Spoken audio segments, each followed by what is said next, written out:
welcome to Stories After Midnight. Today, we'll be reading The Murders on Sangria Lane. It's actually a sequel to The Murders on Lakeview Drive by Jarrett. This is like the first one, a viewer-submitted story, so I really hope you enjoy it. And if you do, let me know your thoughts in the comments below, if you're on YouTube. Well, let's get started. I didn't want to hurt them. I wanted to kill them. I was singing to myself on the way home after I did it. Son of Sam. Trespassing. The year is 1974, and there's a party being thrown at 29 Sangria Lane, a cramped Spanish colonial residing in the western tip of Arizona. The house is tall and narrow, and has a dried-up front yard with jagged rocks spritzed in for decoration. The walls are cracked and sun-baked, showing their age with an endearing desert quality. The sun billows orange fire as it sinks past the Arizona red rocks. The faded terracotta roof curves and spills over the front door, acting as a canopy. The driveway is overflowing with cars of all makes and models, yet one man hasn't driven here. In fact, he wasn't even invited. He stands on the opposite side of the street, the sun prickling the back of his neck. He rubs the burnt flesh with his palm and wipes the sweat off his tan bell-bottoms. He sees a small bug crawling along the sidewalk and stomps down on it. Green guts explode and ooze out between his shoes. Wishing he had his Polaroid camera, he wipes his sole on the sidewalk, smearing more green jelly in a fading streak. He takes great pleasure in the taking of life, even if it's a meaningless creature. He wishes it could beg to be spared, but alas, he will have to be satiated with this meager appetizer. He pushes his glasses up his nose and squints in the late afternoon sun, the glistening orange rays beaming off the cars that crowd the side of the street. The people bustling inside the house have no idea of the danger that lurks outside. In fact, no one has noticed him at all. They're oblivious. He's a harbinger of death and misery, his hands the tools of the devil. It's Neil Gillen, a man of pure evil, of wicked ferocity. He's just eluded capture from California authorities and finds himself in this sprawling neighborhood of starter homes and young, budding families. The heat is oppressive, so he loosens the stuffy collar of his dress shirt and begins to walk across the street. He wants to fit in with the middle-class crowd, and the suit is perfect. He stops momentarily for a car to pass and then resumes his pace. He glances through the ground-level windows and can see people whiz past in either direction. Some carry plates and trays of food, some hold beverages, and some are managing to do both. The house has more people than it can comfortably accommodate, like trying to fit the Titanic in a swimming pool.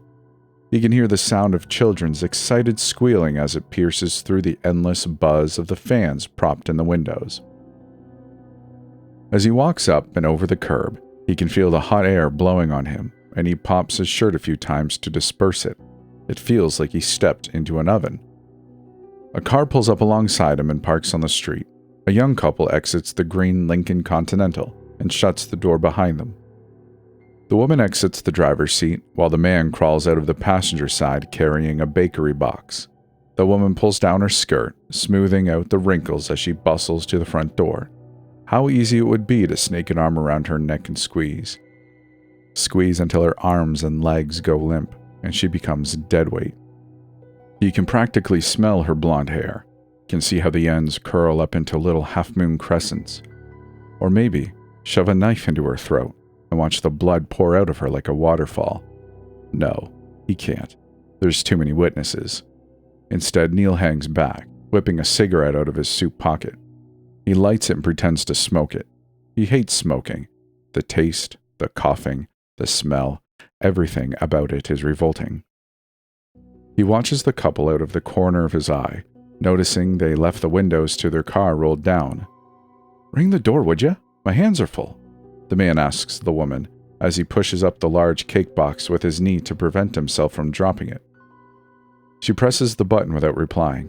Neil can hear the chime from where he's standing. After a few moments, the door opens. Another young woman answers, her curly red hair floating above her shoulders. "Oh, Fiona, you made it," the redhead says cheerfully. I would miss this for the world. Happy birthday, the blonde replies, her voice high and bubbly. The two women embrace each other while the man steps aside. He grunts from the weight of the box. Oh, gosh, I'm sorry, honey. Here, let me help you. The blonde woman jostles over to her partner, places her hands underneath the box, and helps heave the confection in through the front door. Neil waits until they shut it. After glancing around to make sure nobody is watching him, he casually walks over to the Lincoln and peers in through the driver's side window. The overpowering scent of perfume kicks him in the face, and his nostrils flare at the pungent odor. He blinks a few times and feels around the interior. His fingers find the center console and he lifts the lid. The green velvet fuzzy. He digs around, a folded-up map, a pen, a pack of cigarettes, and oh, what do we have here? A party invitation. He pulls the slip of cardstock from the car and examines it. It's handwritten in messy cursive with balloons and confetti artwork on the other side. He reads the hastily scrawled note. Dear Fiona and Elliot Ross, you are invited to my 30th birthday party. It will be on July 1st from 7 p.m. to 11 p.m. at my place, 29 Sangria Lane. We will have a pool and kids are more than welcome. I would love it if you could come and share the big day with me. Your friend, Marcy. Something else catches Neil's attention. Its metallic shine indicates that it's made of metal. Neil's fingers grasp it and pull it out. A snub-nosed revolver. A Saturday night special. He wants to aim at someone's head and pull the trigger until the hammer clicks. Instead, he wets his lips, tampering down on the urge that courses through him. Discreetly, he flicks open the cylinder and spins it. Bullets fill all 6 chambers. Neil pulls his head out of the Lincoln and looks around. Nobody watching him. He quickly stuffs the gun into his pocket. Now, how to get into the party? The backyard is alive with party guests, so he can't go in the back way. He decides to try the direct approach. He clears his throat and walks up to the front door.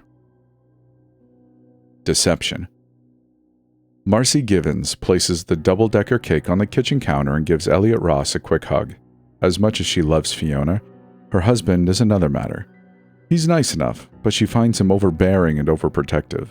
He's big. Bulky frame fills out his short-sleeved shirt, and she can feel the sleek muscles that pulsate close to the fabric.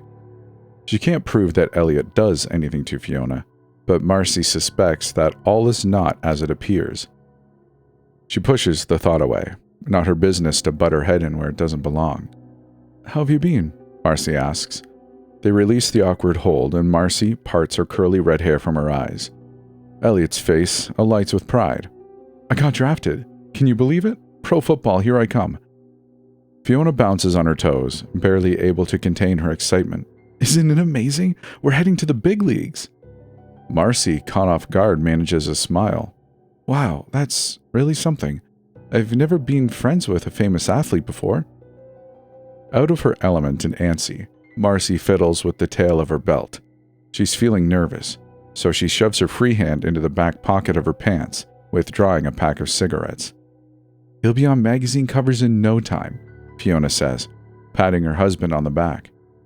Either of you want one? Marcy asks, offering the smokes. Elliot shakes his head. Sure, since you're offering, Fiona says, pulling one free. The two women puff away as Elliot wanders off to a group of drunk, rowdy men standing in a semicircle near the fondue pot. The gooey yellow cheese bubbles and churns underneath the warmer.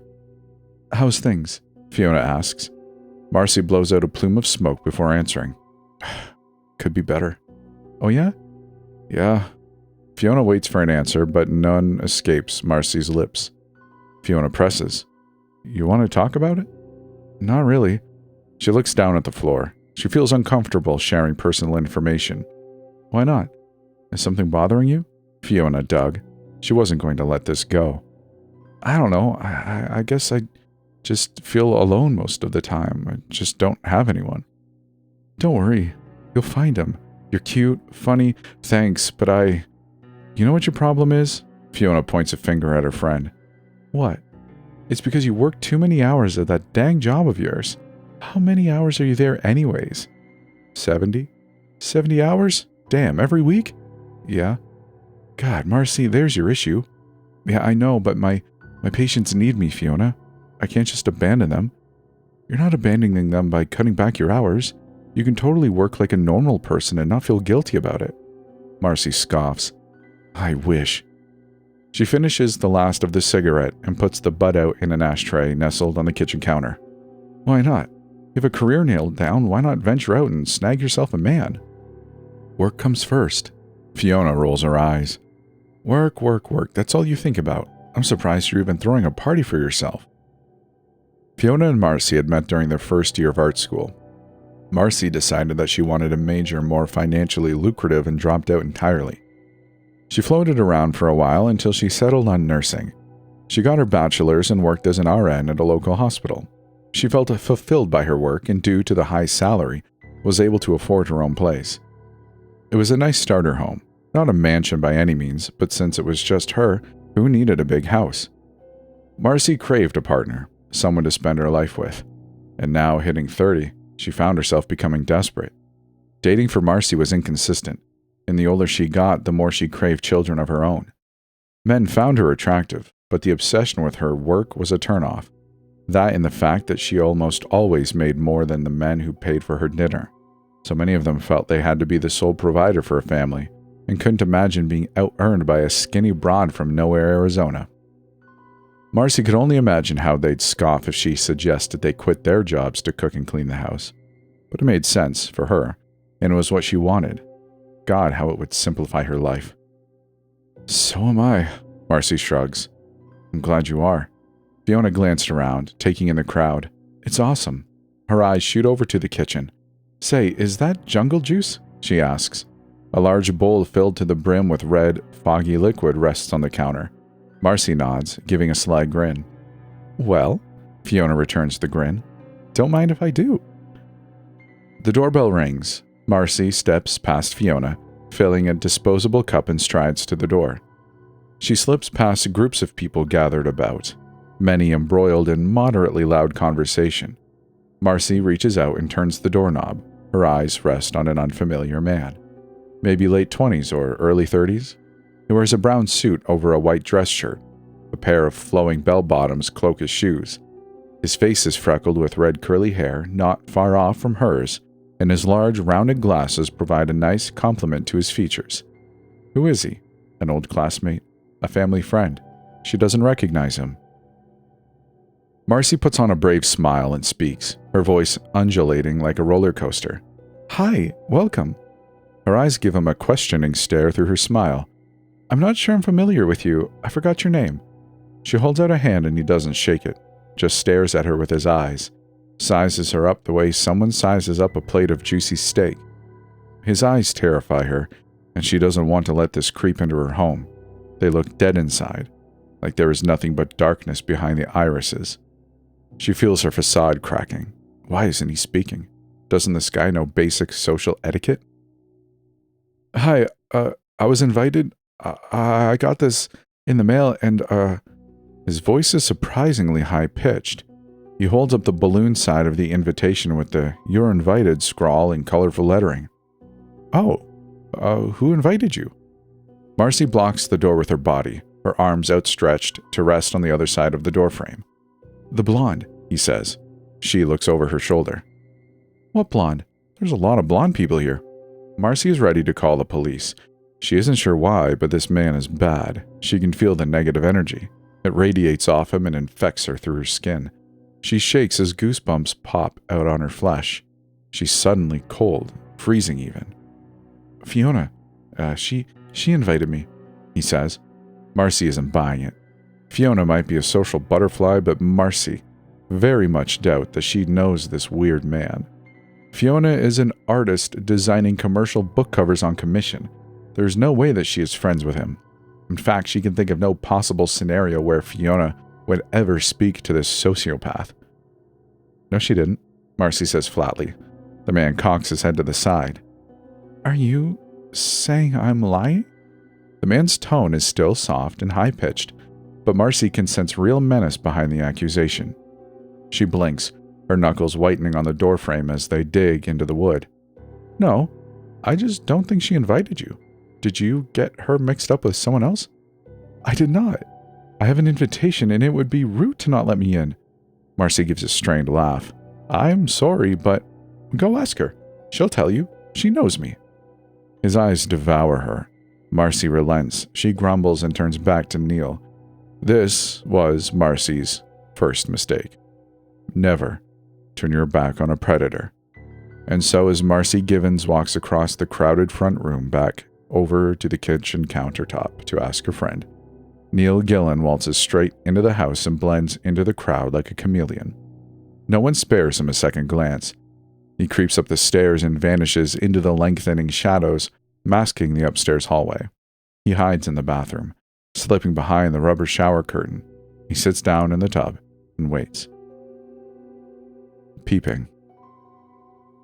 Christy Norwood is agitated. Her 4-year-old son incessantly tugs at her pant leg. Mommy, the boy pleads. What, honey? Christy stops her conversation mid-sentence and bends down to help him. I have to go potty. Right now? She asks. He nods. You can't wait? We're about ready to leave. I have to go. Okay, she sighs. Let's go find you a bathroom. She offers an apology to who she was talking to and guides her son through the noisy crowd of partygoers until she comes across the bathroom.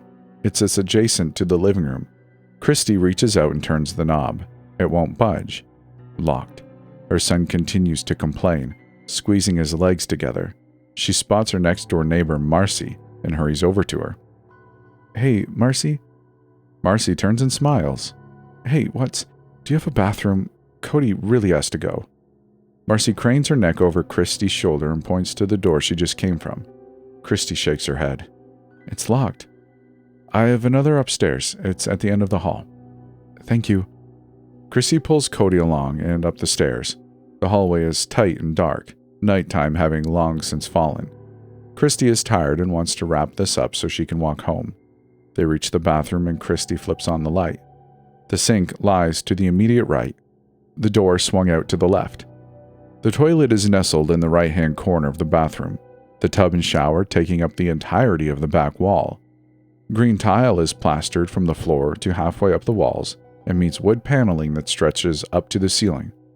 The small room is illuminated by a warm, yellow glow from lights above the sink. The shower is consumed by faint darkness. Okay, go potty, Christy says. Cody shakes his head adamantly. What's wrong, honey?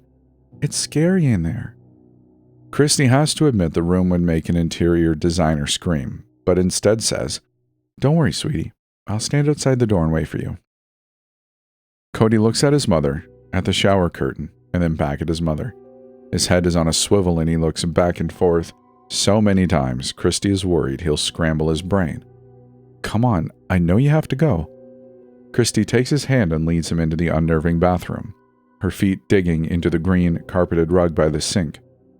She lifts the lid of the toilet and grunts as she hauls him up and plops him down on the porcelain. Okay, go tinkle, she says. I'll be right outside. She waves and gently closes the door behind her, leaving it cracked open so she can see her from where he is sitting. The boy keeps staring to his right at the ominous rubber shower curtain. He can't process his emotions clearly, but he knows he can't pee like he normally can. The curtain looks like it'll reach out and grab him, the way a scary monster would. Something lurking just out of sight. The faint yellow light not bright enough to let him see the corners of the bathroom.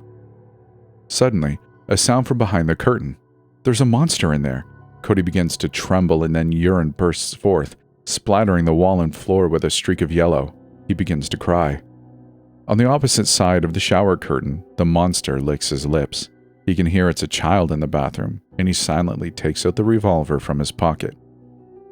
He holds the weapon in his palm, and he squints through the crack in the edge of the curtain. He can see the boy, with his brown hair, dripping wet in his own swim shorts. Neil could extend his arm fully out and be close enough to rustle his hair. He aims the weapon in the general vicinity of the child. He cocks the hammer back. Suddenly, the boy jerks and begins to cry. Neil's eyes stare at the young face. Their eyes lock. The boy's tear-stricken eyes scrunch up and a long, deep wrinkle forms along his forehead. His eyes shrivel further and he cries out in a loud, open-mouthed wail. Neil slinks back in the tub and lies down flat, with the unfired gun resting on his chest. He hears the door burst open. The mother walks in, concern peppering her voice. Hey, what's wrong, sweetie? What's the matter? Christy isn't sure what gotten into her son. He doesn't usually act up like this. He points to the shower curtain, his body shaking from fear. There's a monster, he hyperventilates. Christy brushes it off. She's heard the strange clicking sound from out in the hall, but figures it was Cody being a 5-year-old. They always got into the strangest places and did the craziest things. But now, with her son petrified, she hurries him out of the bathroom and tells him to go back outside. It's okay, honey. Just go outside and play. Mommy, I peed. He points to the yellow puddle on the floor. She sighs and pats him on the head. It's okay. Mommy will clean it up. Accidents happen. Cody rubs his eyes and blows a snot bubble from his nose. She wipes it up with her sleeve. Are you okay? She asks. He shakes his head. She takes several minutes to calm him down. She consoles and hugs him. Finally, she is able to get him into a relaxed state of mind. She tells him to go outside and play. Her son's smile warms her heart as he bounds down the stairs with renewed vigor. She rises to her feet and stares down at the mess her son has just made. She enters the cramped bathroom and shuts the door behind her. The door has to be shut for her to reach the splatter. She opens the cabinet and grabs a roll of paper towel and a bottle of disinfectant spray Marcy keeps under the sink. She sprays the mess, waits a few moments for the cleaner to soak, then begins wiping it up. She is almost done when a jolt of realization stabs her in the nape of her neck. Her chest constricts and she feels her heart miss a beat. She stares down at the floor, her neurons frying in absolute horror. The sound she heard just minutes before, the metallic click, her brain hadn't registered at the time, but it sounded like a gun being cocked at her 4-year-old son. She hears herself breathing, feels sweat moisten her face and scalp. Gingerly, Christy turns her head to face the shower curtain. It hasn't moved. Chrissy doesn't know why, but motherly intuition tells her that something is very wrong here. Something is out of the ordinary, and she can't put her finger on what. She is still knelt down on the floor, motionless. Her body is frozen, locked in uncomprehending terror. She waits for something, anything to happen. Nothing. She still can't bring herself to stand. She doesn't trust her weak knees to support her weight. And downstairs, muffled music and laughter can be heard from the party. It's still going strong, but it's starting to dwindle. Suddenly, she hears curtain rings scratching against the bar. The rubber is yanked back. She is face to face with certain death. A scream lodges in her throat, but is cut off before she can make a sound. Execution. Neil plucks out the hair and scalp fragments from the sight of his revolver and shoves it back into his pocket. He's gotten some serious force behind the pistol whip.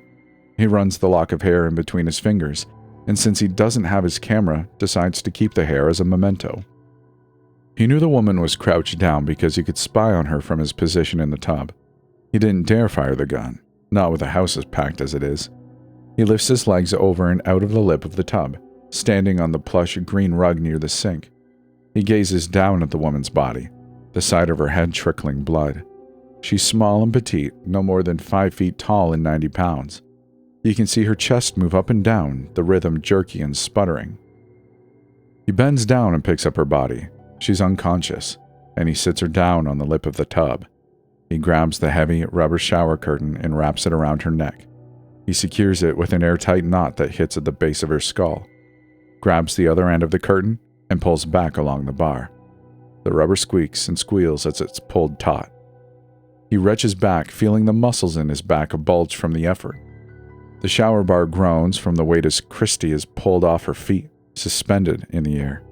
She doesn't regain consciousness right away. She's suspended from her neck. She's being hung.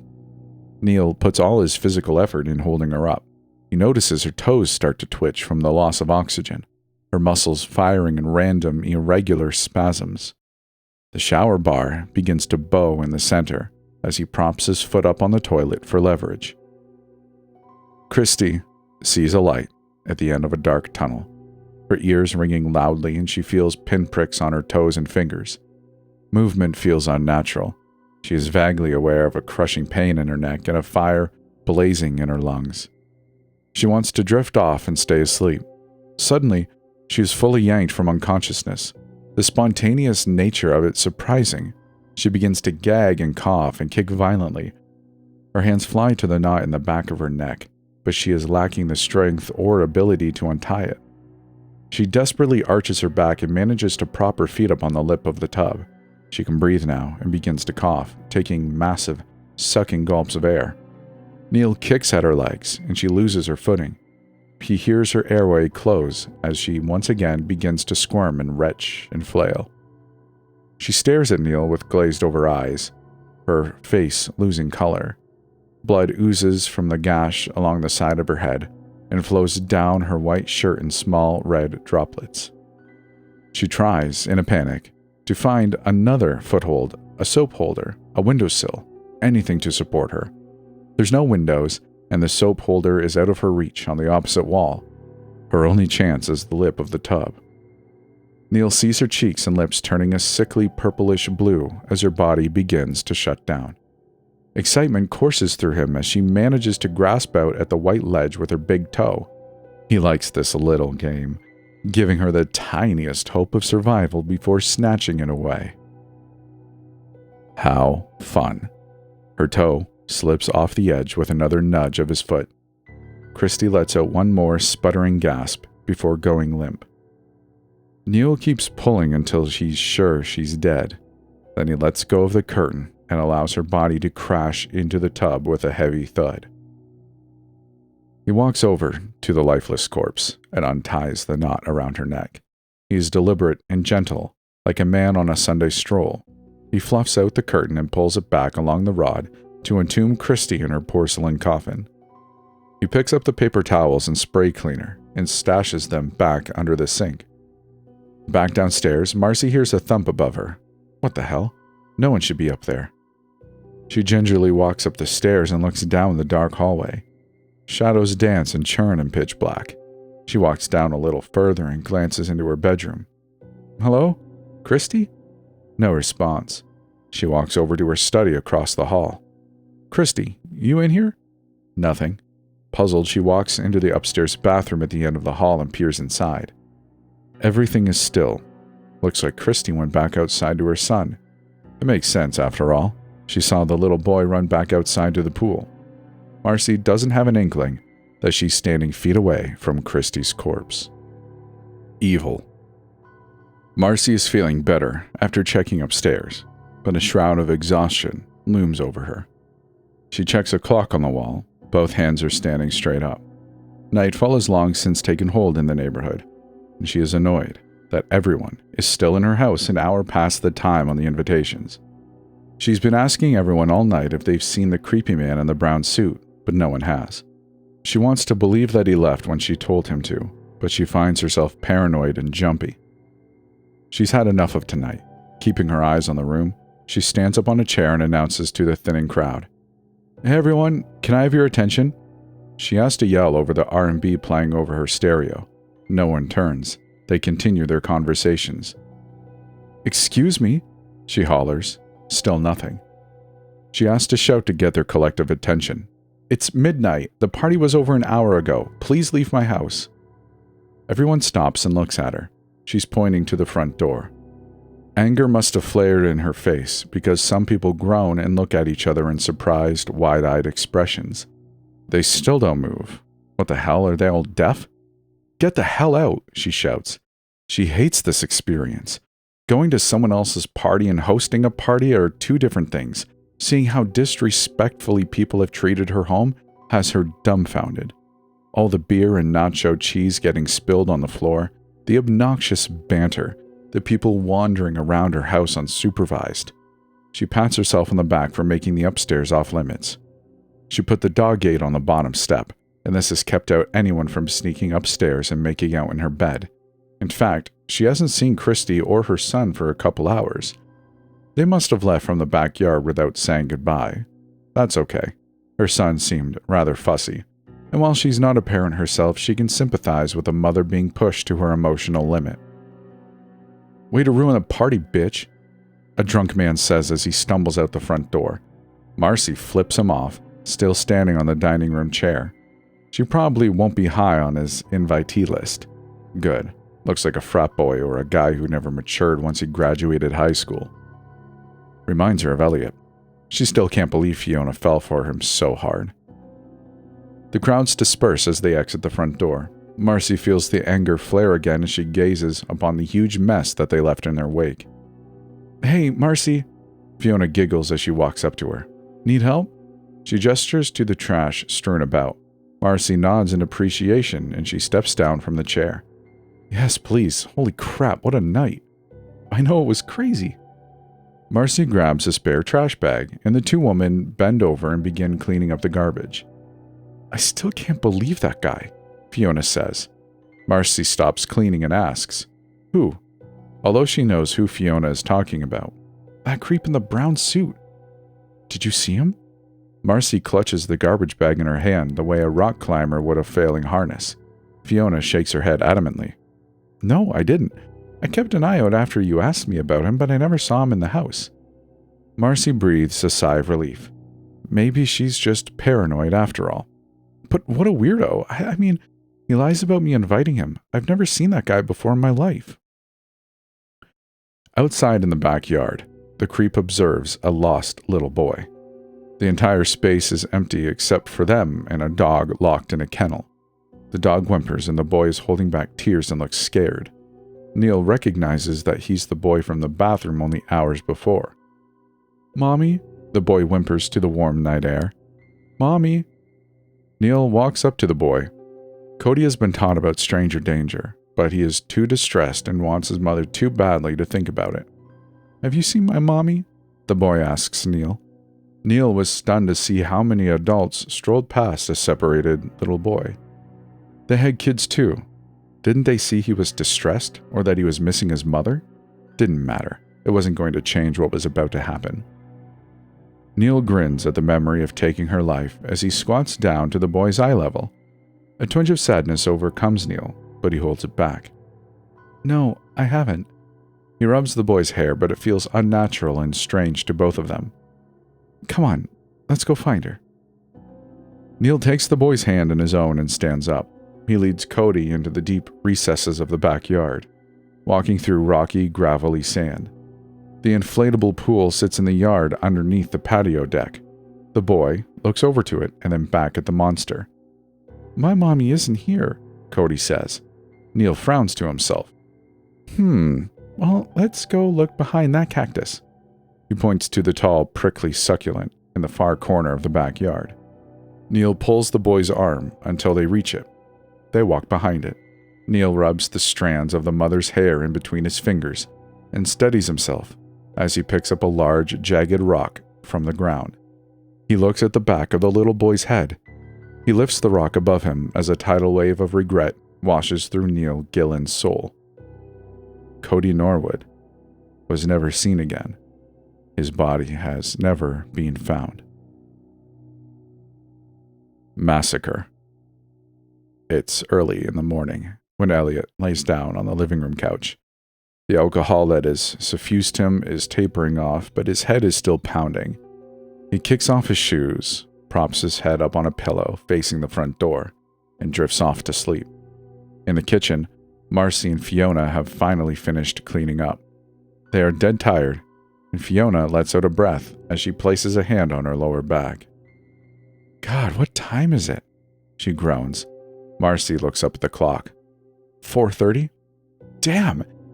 Do you care if me and Elliot stay the night? It's too late to drive, and you don't even have to ask. I don't have a guest bedroom, though. Oh, Fiona trails off. Confusion clouds her voice. So, where? I have a study upstairs. Marcy yawns. It's mainly for storage, but there's an armchair and a footrest you can sleep in if you want. At this point, I'll doze off on anything. They both trudge up the stairs and turn off the lights. Elliot is encircled in total blackness. Now, the monster comes out to hunt his prey. Fiona throws herself down into the brown leather armchair and props her feet up on the matching ottoman. She leans her head back and she closes her eyes, basking in the gentle breeze blowing in from the open window. Marcy doesn't have air conditioning, but this will suffice. Fiona has always been a hot sleeper and can already feel herself starting to sweat in the heavy chair. She manages to fall asleep. Across the hall, Marcy wants to take a shower, but it's too late. She'll take one in the morning first thing. Thank God she doesn't have a shift at the hospital tomorrow, because she is completely beat and her sleep cycle is totally out of whack. She wants to fall asleep, but still feels something is wrong. Something that just doesn't sit right. What? What is it? Is it that creepy man? She doubts it. She hasn't seen him at all tonight, nor has Fiona, except for that one time at her front door. That doesn't mean he didn't make his way in, but she asked around and no one had seen anyone with his description in the house. Then Marcy puts her finger on what it is. Christy. Her disappearing act earlier bothered Marcy more than she let on. Sure, she rationalized it in her head by telling herself that Cody was fussy and throwing a fit, so Christy had simply left without telling anyone. She wishes that Christy had driven here instead of making the short jaunt from her house. That way Marcy could glance outside and look for her car. Yet, at the root of her apprehension, the thing that troubled her the most was the fact that she saw Cody bolt down the stairs and back outside to the pool with the other kids. Yet she never saw Christy walk down the stairs after taking Cody to the bathroom. Maybe Marcy had her back turned at the time, and maybe Christy had gone straight outside to supervise her son. But what about that loud thump she heard? Was that Christy? Probably her just dropping something. But what if it was something more sinister? What if she fell and hit her head in the shower? Marcy isn't sure why on God's green earth Christy would shower in her house, but what if she was lying in the tub unable to move? What if she had already bled out? Oh, God, that was it. Christy was still in the bathroom. But Marcy had been in there earlier and hadn't seen anything. Yet she feels, no, she knows that she has missed something. An ominous sensation of dread seeps through her skull, and she knows that she's been oblivious the entire night, missing certain interactions, ignoring warning signs, justifying abnormal situations. But she knows the dread is coming from behind that shower curtain. With shaking hands, she peels her bedsheets off of her and stands on the carpeted floor. She looks at the phone on her nightstand and, hoping against hope, picks up the receiver and dials Christy's number, praying she answers. Her hand trembles as the phone rings and rings. Nothing. She slams down the receiver and lets a petrified tear leak out between her eyelids. How could she be stupid? She's been blind the entire night, too wrapped up in her own world to notice anything astray.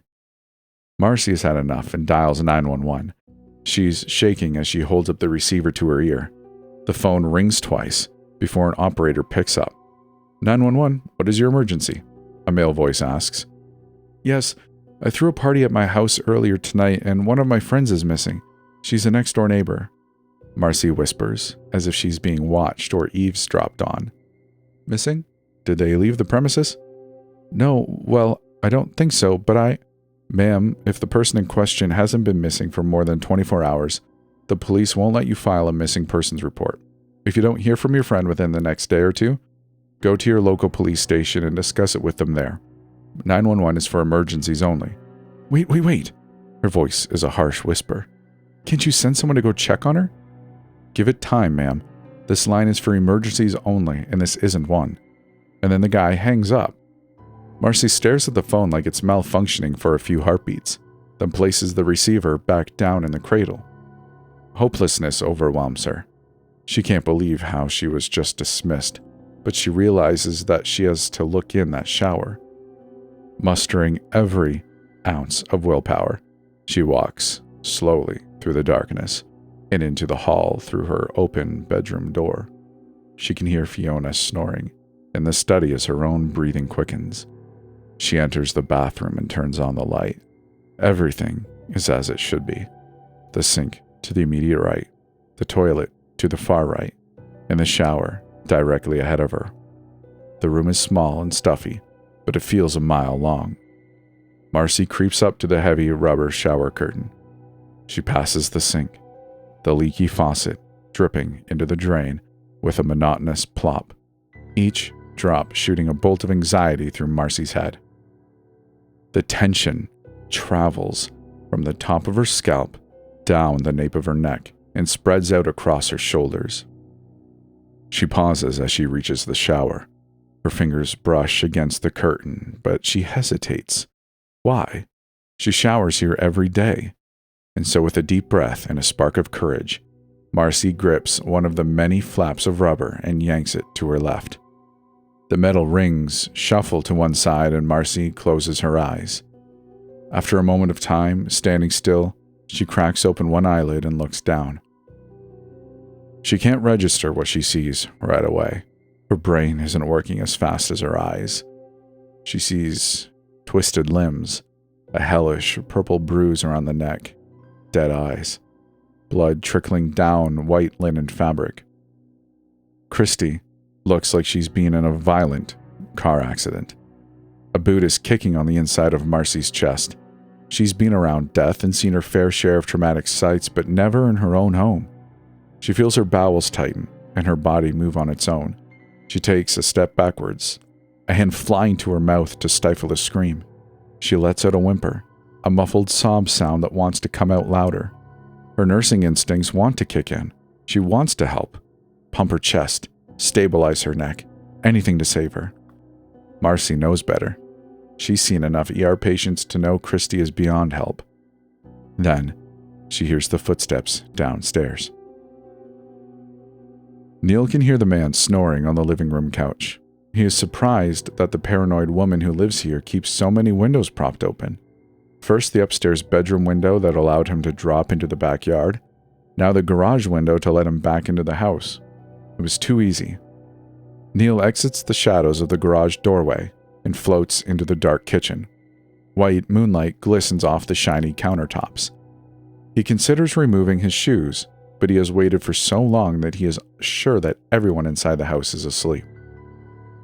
He slinks over to the kitchen and pulls out a carving knife from the wooden block by the stove. He hefts the 12-inch blade in the moonlight and wields it around, slicing through the air. Smiling to himself, he creeps over to the sleeping man and stands over him. Neil can see the rise and fall of his chest, the deep breathing, the occasional shift to reclaim comfort. It excites him to know that he has complete control over this man's fate. If Neil wanted, he could set the knife down and walk right out the front door. But Neil won't do that. He tightens his grip on the black wooden handle and kneels down next to the man. Their faces are only inches apart, as Neil raises the knife and sets the sharpened edge against the man's Adam's apple. The lump bobs back reflexively as the man stirs. The knife presses deeper into the soft flesh and nearly draws blood. This must sting, because the man's eyes flicker like the beginning to an old black and white movie. He stirs for a moment, his hands pushing on the couch to move back. He focuses and locks eyes with Neil, the master of his destiny, Elliot's god. Who are you? Elliot asks through a sleepy haze. He looks into Neil's eyes and Elliot's pupils widen in fear. They trace down to the knife held to his throat, and they widen further. Neil doesn't offer a reply. He simply jerks the blade to the right across his throat, spraying a fountain of red across the carpet. Elliot's eyes bulge out of his head as his hands clasp his ruined neck. Neil needs to keep his gurgling quiet, so he drops the stained knife and places his hand over Elliot's mouth. He uses his other hand to wrench Elliot's head back to facilitate a quicker death. Neil savors the look in Elliot's eyes between the back of his hands. The fear, the despair, the inability to save oneself. How helpless he must feel. Neil's face twists into a demented smile. He's on a frenzied power trip. As Elliot Ross convulses and draws his last agonized breath, Marcy Givens hears everything standing by the sink in the upstairs bathroom. She hears the struggling, the sliding of furniture, feet on the rug, the footsteps approaching the staircase. She glances out into the hall, her heart threatening to explode, and sees Fiona fast asleep in the chair. "Fiona!" Marcy tries to keep her voice low and hushed. "Fiona, wake up!" Marcy turns back to the staircase and sees a nightmare, an ominous shadow crawling up the stairs. The figure is on all fours like an animal. Marcy shrieks in terror and sprints back into her bedroom, slamming the door shut. She locks it and pushes her end table against the knob. She prays that Fiona will wake up. Outside in the hall, Neil has two choices. He wonders who will be the easier target, the one that will give him less resistance. He decides on the sleeping woman to his left. He uprights himself and creeps into the room. It looks like a library. He spots a woman propped up in a big armchair. She is facing him, but her eyes are sealed shut, so he has no problem creeping up behind her. A small line of drool runs from her mouth and hangs on the chair's armrest. He runs his hand through her messy golden locks and bends down to take a whiff. He inhales deeply, smelling that familiar perfume wafting into his nostrils. He keeps sniffing, as if intoxicated by her scent. Her breathing begins to quicken, and Neil senses she's being pulled from slumber. Good. He wants to see the terror in her eyes before he strikes. He keeps rustling her hair, but she isn't waking as fast as he would like. He makes a claw shape with his hand and digs his fingernails hard into her scalp. Her eyes open wide and she stares up from the chair. Her face morphs from confusion, then recognition, then contorts into a wrinkled mask of horror. Neil takes the plastic bag he snatched from the kitchen and pulls it down over Fiona's head. The clear, thick plastic crinkles and conforms to the contours of her face as she pries at the bag. Neil watches her as she struggles. Her forearm muscles flex and strain with the effort. The material wrinkles and seals around her lips as she takes long, heavy, desperate breaths. The air is dwindling as she arches her back in the chair, but he only tightens his grip. He takes his hand and shoves the bag inside her mouth. She is gasping now, unable to get any air. The inside of the bag begins to fog up from her breath, like a window on a snowy day. Neil pulls until she is about to pass out, but he doesn't let her lose consciousness because he wants to see her reaction to what he does next. He pulls out the revolver from his pocket and wags it in front of her face. Fear consumes her and she bucks and squirms more ferociously than before. Neil chuckles and aims it at her temple.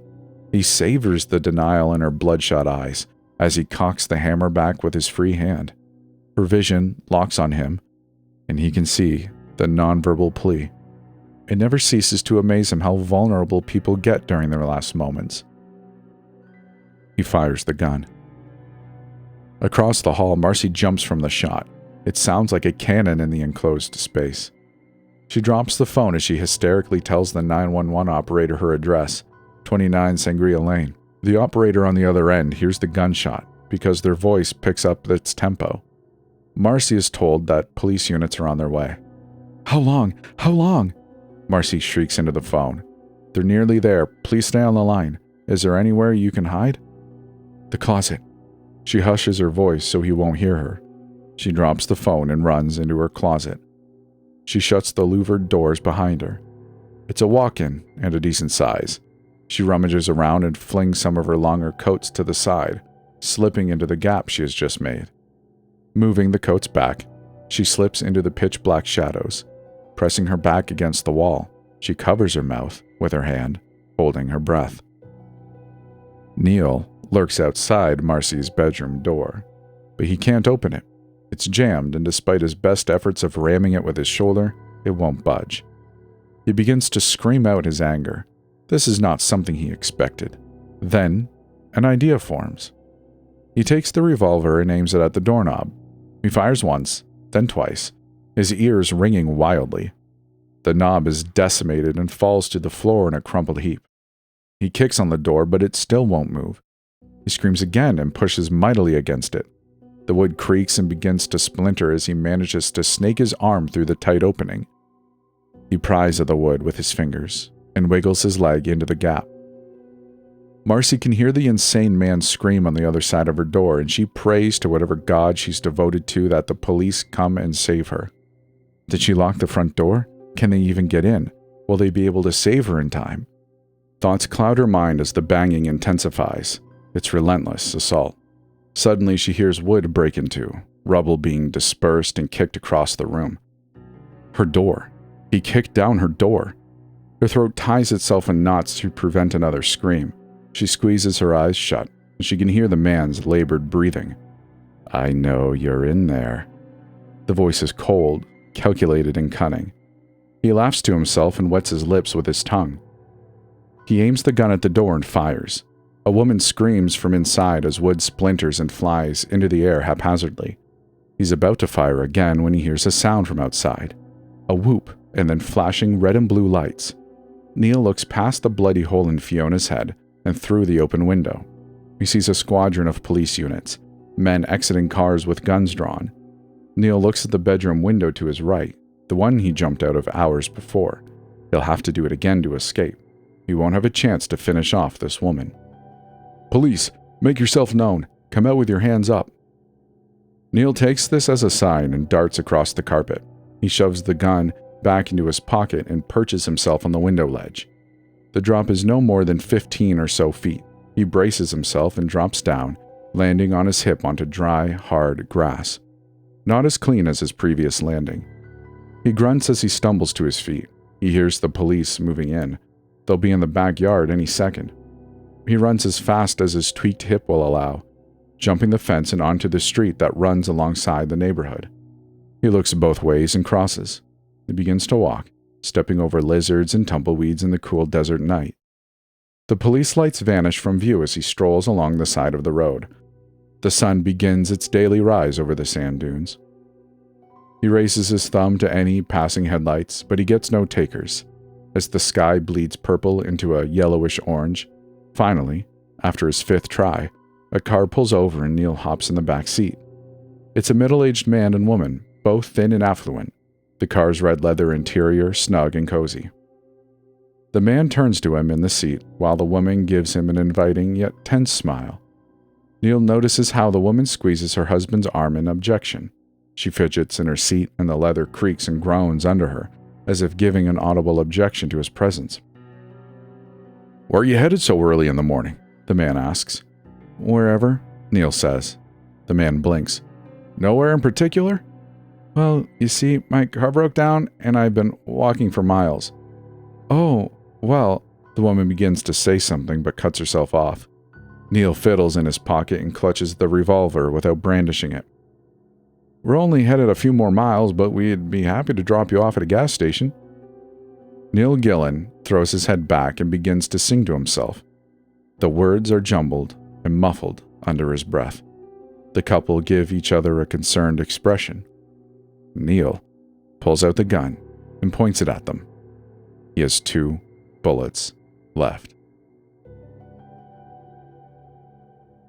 And that's the end of this story. I must say, I think this one was pretty fantastic. Thank you, Jarrett, for sending it in. If you listen to this, I would love for some more sequels. These are great. I hope you enjoyed it too. If you did, let me know in the comments below if you're on YouTube. Subscribe for more awesome stories from Jarrett, and like the video. I would really appreciate that because, YouTube needs to understand that these are some good stories. If you're anywhere else like Spotify or whatever, I'm not sure what your options are, but I just appreciate you for coming back, or if you're new here, for clicking on this episode. I appreciate you for listening. I hope I'll see you around. If you'd like to support the channel, you can do so via Patreon. There's some early access stuff there. And there's a Discord. I'd love to see you in there and come hang out and chat with us. Be a part of the community.